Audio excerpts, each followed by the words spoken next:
सर्व शेतकरी बांधवांसाठी आज एक महत्त्वाची बातमी आहे. तर आता शेतकऱ्यांनी हे 3 काम पटकन करून घ्या, अन्यथा मोठं नुकसान इथं होणार आहे. तरी तर 14 जानेवारीच्या आत हे 3 तुम्हाला काम इथं करायचे आहे. कोणते 3 काम इथं करायचे ते आपण आजच्या व्हिडिओमध्ये माहिती पाहणार आहे. तर 14 जानेवारीच्या आत तुम्ही जर हे 3 काम केले तरच तुम्हाला पैसे व भरपाई इथं मिळेल, अन्यथा कोणत्याच प्रकारची भरपाई आणि सर्वात मोठं नुकसान इथं होणार आहे. 14 जानेवारीपर्यंत हे काम करणे अत्यंत गरजेचे आहे.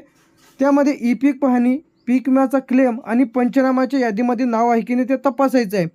तर आता बरेच जणांचे कमेंट्स येतात की आम्हाला पीक विमा इथं मिळालेला नाही, त्यानंतर भरपाई मिळालेली नसेल. तर अशाने हा व्हिडिओ शेवटपर्यंत बघा. तर 14 जानेवारीपूर्वी 3 काम तुम्हाला करायचे आहे. तर त्यामध्ये सर्वप्रथम पहिलं जे काम आहे, ई-पीक पाहणी का गरजेची आहे. तर ई-पीक पाहणी केल्यानं काय होते, त्यानंतर तक्रार केल्यानं काय होते, ते यादीमध्ये नाव नसेल तर यादीमध्ये नाव कशा पद्धतीने येणार आहे, यावरती आपण डिटेलमध्ये माहिती पाहणार आहोत.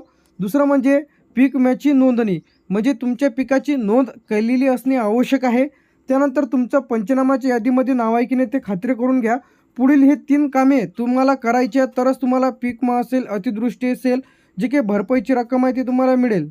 तर आता सर्वप्रथम यामध्ये तुम्हाला तुमची ई-पीक पाहणी करायची आहे. तर ई-पीक पाहणी कशी आणि का करावी लागते, तर हे पाहण्यासाठी तुम्हाला ई-पीक पाहणी म्हणजे शेतातील पिकाची मोबाईलद्वारे जी काही डिजिटल नोंदणी, म्हणजे तुमच्या जे काही शेतामध्ये सोयाबीन असेल, कापूस असेल, तूर असेल, उडीद असेल, मूग असेल, तर या पिकाची नोंद केलेली असणे आवश्यक आहे. तर आता बरेच शेतकरी काय करतात, पीक विमाचा फॉर्म भरून देते आणि ई-पीक पाहणी करत नाही, त्यामुळे त्यांना पीक विमा इथं मिळत नाही. त्यानंतर ई-पीक पाहणीची ॲप्लिकेशन ओपन करून घ्यायची आहे. ई-पीक पाहणीची जी काही रब्बी आहे, आता रब्बी पीक विमा सर्व शेतकरी बांधवांनी भरलेला आहे. तर सर्व शेतकरी बांधवांनी लगेच तुम्ही तुमची ई-पीक पाहणी करून घ्यायची आहे. तर ई-पीक पाहणी कशा म्हणजे कशा पद्धतीने करायची आहे यावरती आपल्या चॅनलवरती आपण व्हिडिओ अपलोड केलेला आहे, तर लगेच बघा. दुसरं म्हणजे आधार लिंक मोबाईल नंबरच्याद्वारे लॉग इन करायचं आहे. 7/12 निवडायचं आहे. पिकाचं क्षेत्र भरायचं आहे.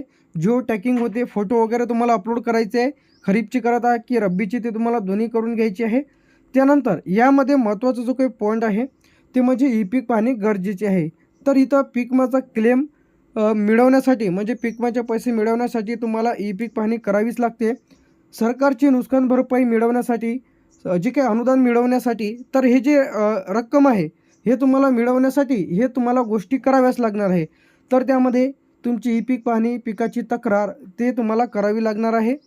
तर बरेचसे शेतकरी काय करतात, पीक विमा फॉर्म भरते आणि क्लेम वगैरे काहीच करत नाही. त्यानंतर आता पीक विम्याचा जो काही क्लेम आहे ते सुद्धा करावा लागतो. काय करावा लागतो, पीक विम्याचा क्लेम.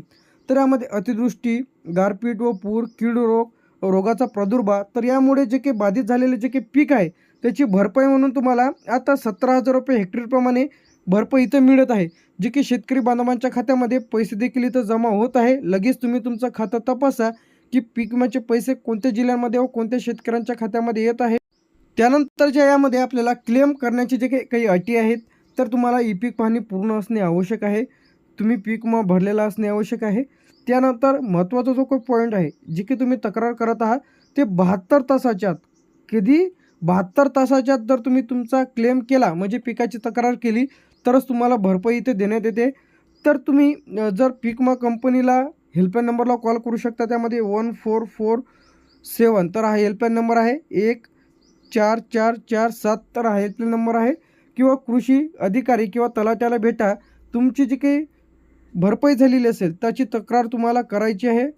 तर बरेच शेतकऱ्यांचं काय होतं, त्यांचं यादीमध्ये नाव राहत नाही, म्हणजे पंचनाम्याच्या यादीमध्ये नाव राहत नाही. तर अशाने आपल्या गावाची तलाट्याला भेटा किंवा मंडळ अधिकाऱ्याकडे चौकशी करा. ग्रामपंचायतीकडे नोटीस बोर्ड चेक करा. त्यानंतर कृषी कार्यालयात जाऊन तुम्ही चौकशी करा की तुमचं यादीमध्ये नाव नसेल तर. नाव जर नसेल तर त्वरित तुम्ही काय करायचं आहे, तलाट्याला भेटा, कृषी सहाय्यकाला भेटा, संपर्क साधा. नुकसान भरपाईचे फोटो, कागदपत्रे का आणि काय म्हटलेलं आहे, फोटो आणि कागदपत्रे, लेखी अर्ज द्यायचा आहे. जर तुम्हाला भरपाई वगैरे जर मिळालेली नसेल, तर यादीमध्ये नाव नसेल तर तुम्हाला लेखी अर्ज तुम्हाला तिथं द्यायचा आहे. तर आता ई-पीक पाहणी न केलेल्यानं काय होते, पीक विमा इथं रद्द होते, म्हणजे पीक विमा शेतकऱ्यांना इथं मिळत नाही. त्यानंतर इथं भरपाई असेल, त्यानंतर नुकसान भरपाई असेल ती त्यांना मिळत नाही. यामध्ये खरीप असेल, काय असेल, खरीप, रब्बी असेल, तर हा जो पीक विमा आहे दोन्ही बी खरीप आणि रब्बी हे सुद्धा त्यांना मिळत नाही आहे. तर आता पीक पाहणी करताना कोणत्या चुका करायच्या नाही. तर यामध्ये तुम्हाला सर्वप्रथम पीक योग्य पद्धतीने निवडायचे आहे. जे तुमच्या शेतामध्ये पीक आहे ते क्षेत्र तुम्हाला बरोबर दाखवायचं आहे. फोटो स्पष्टपणे अपलोड करायचे आहे. सातबारावर पिकाची नोंद अचूकपणे करायची आहे. फोटो व्यवस्थित अपलोड करायचे आहे आपल्या शेतामध्ये जाऊनच जिओ टॅगिंगच्या माध्यमातून.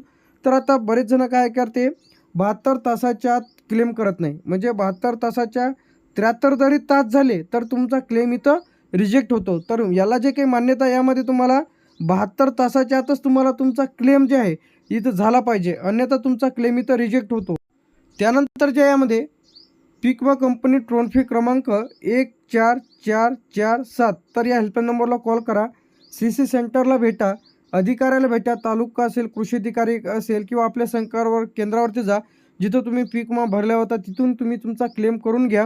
आता क्लेम केलेला आहे ऑफलाईन जर असेल तर यामध्ये तुमचा सातबारा द्यायचा आहे, बँकेचे पासबुकची झेरॉक्स द्यायची आहे, आधार कार्ड द्यायची आहे, जे की तुम्ही पीक विमा भरलेला आहे त्याची पावती द्या. तर हे जेवढे काही इत्यादी डॉक्युमेंट्स आहेत ते तुम्हाला इथे द्यायचे आहे.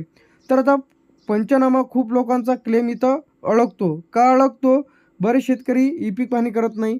त्यानंतर प्रत्यक्ष 50% जास्त नुकसान झाले असल्यास तुम्ही तलाठी, कृषी अधिकाऱ्यांना भेटा आणि सांगा की आमचं या पिकाचं नुकसान झालेलं आहे. त्यानंतर यादीत नाव नसेल तर काय कारणे काय असतात, म्हणजे तुमची ई-पीक पाहणी केलेली नसते, उशिरा तुम्हाला जे काही कळवलं जाते, त्याचप्रमाणे शेतावरील अधिकारी आलेलेच नसते, तर अशामुळे तुमचं यादीमध्ये नाव न येत. तर तुमचं जर यादीमध्ये नाव येत नसेल तर 2 साक्षीदार घ्या. लेखी अर्ज तुम्हाला इथे द्यायचा आहे. नुकसान भरपाईचे फोटो असेल, व्हिडिओ असेल ते तुमच्याकडे राहू द्या आणि ग्रामसेवक असेल, तलाठी असेल यांना तात्काळ अर्ज द्या. काय द्या? तात्काळ अर्ज द्या की आम्हाला भरपाई वगैरे मिळाली नाही, हे आमच्या शेतामध्ये नुकसान झालेलं आहे, तर त्याचा प्रूफ द्यायचा आहे. तर आता 14 जानेवारीपर्यंत, कधीपर्यंत? 14 जानेवारीपर्यंत हे 3 काम करायचे आहे. ई-पीक पाहणी, पिकाची नोंद, पंचनाम्याच्या यादीमध्ये नाव आहे की नाही आणि तक्रार तुम्हाला इथं करायची आहे. हे जर तुम्ही 3 कामे केली नाही तर तुम्हाला एकही रुपया इथं मिळणार नाही. तर सर्व शेतकरी बांधवांनी याची नोंद घ्यायची आहे. जर तुमची तक्रार करायची राहिलेली असेल तर लगेच तुम्ही तुमची तक्रार करा, ई-पीक पाहणी करा. 14 जानेवारीपर्यंत तुम्हाला ई-पीक पाहणी करता येणार आहे. तर अशाच अपडेटसाठी आणि नवीन व्हिडिओसाठी चॅनलला सबस्क्राईब करून ठेवा. थँक्यू.